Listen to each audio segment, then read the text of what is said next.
25 de diciembre de 2020 y, como no podía ser de otra manera, había que dedicar esta tesela de hoy a los villancicos, cantos que siempre se han considerado populares y que contaban en sus historias, en sus letras, cantaban y contaban la historia de la salvación.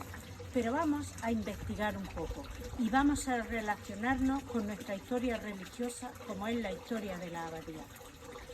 Sí es cierto que los villancicos nacen dentro del seno de la Iglesia, pero aparecen en latín y para contar la historia de la salvación.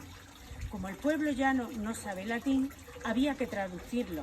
Así tenemos que para que sea un villancico tiene que ser canto de tema religioso, contando la historia de la salvación, pero siempre en lengua vernácula. El resto, canciones de Navidad u otras canciones de tipo religioso o profano, entran dentro de lo que se cantan por Navidad, entran dentro de lo que se llaman canciones de Navidad. Villancicos, canciones de Navidad y otros cantos es lo que conocemos como ensalada. Sí, como el plato, ensalada. Son un tipo de canciones con letras a veces religiosas, a veces profanas. Así tenemos que muchas de estas canciones que se cantaban por Navidad, en realidad lo que hacían era narrar la historia de los lugares. Eran una especie de donde se contaban los chismes que habían acontecido durante el año en esas localidades. Pero pasemos a hablar un poco sobre lo que es en sí los villancicos. Los villancicos son canciones religiosas en lengua vernácula que se cantan dentro de la iglesia y que tienen una letra en la que se va contando la historia de la salvación. Así tenemos que pueden ser también romances o pastoradas, porque sobre todo en Castilla los pastores leoneses son los que cantaban este tipo de canciones, no en balde, a los primeros a los que se aparece el niño Dios. O sea, los que se manifiesta el niño Dios es a los pastores. De ahí la importancia que tienen los pastores en la historia de la salvación y en este tipo de canciones. Los villancicos, cómo no, pasaron a América.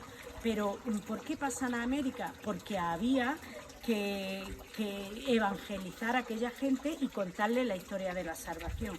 En América pasan lo que se llaman las legrinas hispanoamericanas o villancicos. Es una forma donde el protagonista principal son los indígenas y cómo se convierten los indígenas a la religión católica. En España, los villancicos como tal surgen en el siglo XIII. Como ya he dicho, en un principio eran cantos populares, pero que poco a poco la Iglesia va haciendo más culto y en el que están apareciendo cada vez más autores importantes dentro del mundo religioso.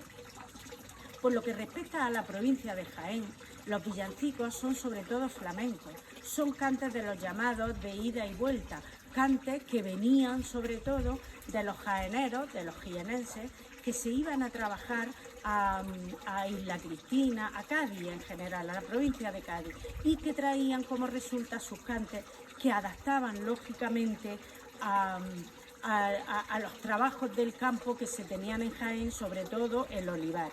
Así tenemos las mononas, las famosísimas mononas, cantos de Navidad, de Villanueva de la Reina, o los aguinaldos de Vilche, tan famosos en los que los principales protagonistas son los hombres. Pero ¿qué sucede en el mundo de la abadía? Pues que en el mundo de la abadía tenemos los auroros, que eran hombres que iban cantando por las calles, asociados siempre a la cofradía de la Virgen del Rosario o de la Virgen de la Aurora, que si nos fijamos en todos nuestros pueblos de la zona de la provincia de Jaén, de la Sierra Sur, tenemos cofradías de una u otra de las vocaciones marianas, donde han pervivido fundamentalmente estos cantos de auroros dentro de la abadía alcalaína, ha sido en Priego de Córdoba. Pero también tenemos los campanilleros, ambos son la misma cosa. Se llama así porque iban con una campanilla anunciando que iban a pasar cantando y que la gente fuera generosa. Y llevaban una campanilla y una tacilla o un tazón en el que se echaban los dineros. En Frailes pervive unos curiosos cantos, como son las jornadas, en donde se canta fundamentalmente al nacimiento. Son 9 días en los que se reúnen en una de las ermitas o bien en la iglesia parroquial, dependiendo del año, y se canta toda la historia de la salvación, pero se pone mucha atención en el momento del nacimiento. Y así tenemos, por ejemplo, los celos de San José o la huida a Egipto. Como no podía ser de otra manera, feliz Navidad y que el 2021 nos llene de prosperidad y de salud. Muchas gracias.